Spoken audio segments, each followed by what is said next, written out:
आज मैं आपको पढ़ाता हूँ अरिथमेटिक प्रोग्रेशन, जिसको हम लोग कहते हैं समांतर श्रेणी, संक्षिप्त में एपीबी इसे कहा जाता है। समांतर श्रेणी है क्या? तो जब हम संख्याओं को या कहें पदों को उसके अनुक्रम में लिखते हैं और प्रत्येक पद अपने पिछले पद से समान अंतर पे हो, तो ऐसी अनुक्रम वैसे संख्याओं के क्रम को हम कहते हैं समांतर श्रेणी।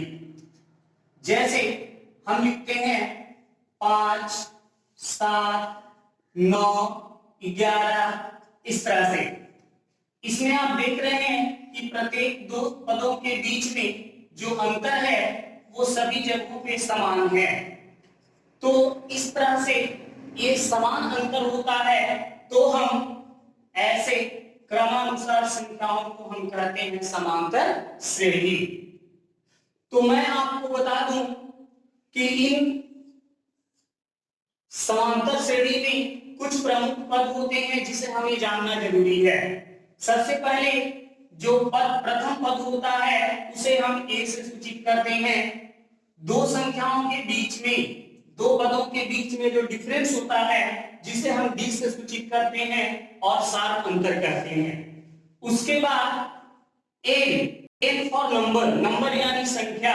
इसमें कुल पदों की संख्या क्या है, ठीक है। इस पद की संख्या को जब हम गिनते हैं, ठीक है, तो ये पहला पद, दूसरा पद, तीसरा पद, चौथा पद, पांचवा पद, तो ए जो हुआ वो पद की संख्या होती है।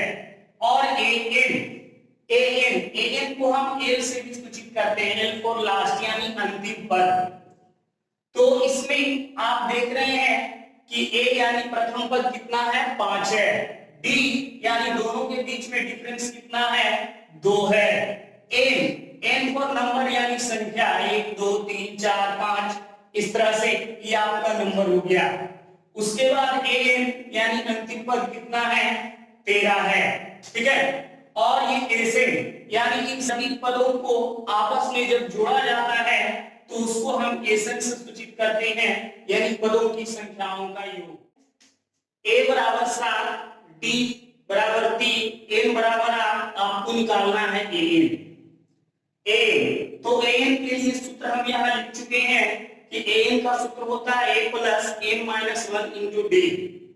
आपको सूत्र यहाँ भी लिखा जा चुका है। एन का एसन का दो सूत्र होता है, लेकिन मूल सूत्र यही दोनों होते हैं। इसी सूत्र को आगे तोड़कर हम यहाँ अन्य सूत्र और भी निकाल सकते हैं, ठीक है। तो सबसे पहले आपको बता दें एन, तो एन निकालने के लिए सूत्र है a plus n minus 1 into D.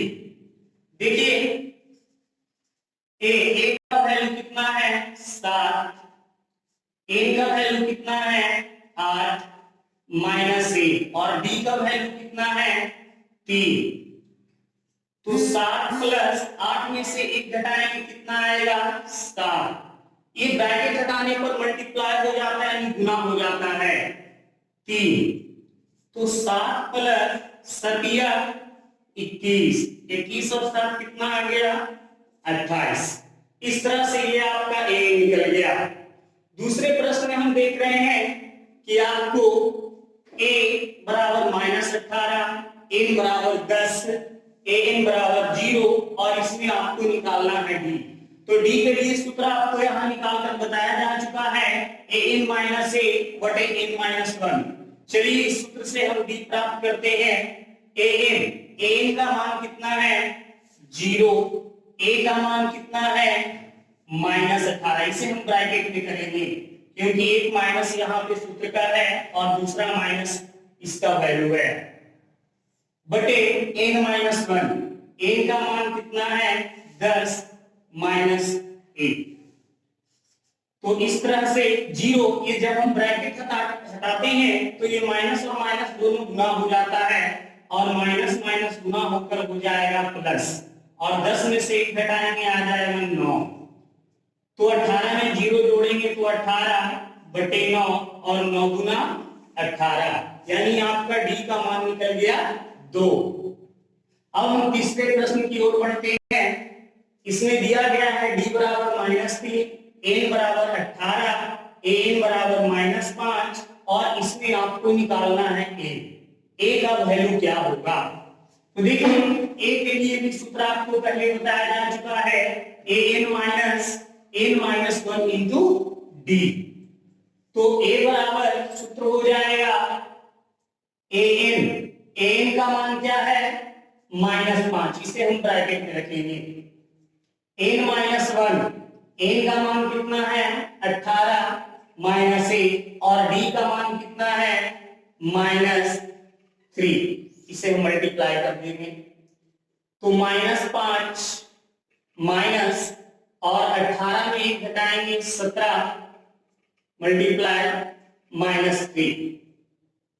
हम देख रहे हैं -5 माइनस और 17 को -3 से गुना करेंगे। तो पहले बता दें कि माइनस और माइनस गुना होकर ये हो जाएगा प्लस, और 17 दिया 51।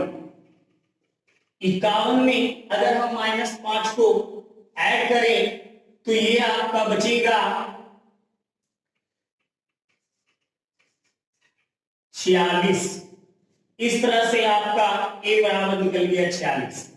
यदि हम अगले प्रश्न की ओर बढ़े तो a बराबर -18.9, d बराबर 2.5, an बराबर 3.6 और n आपको यहां निकालना है।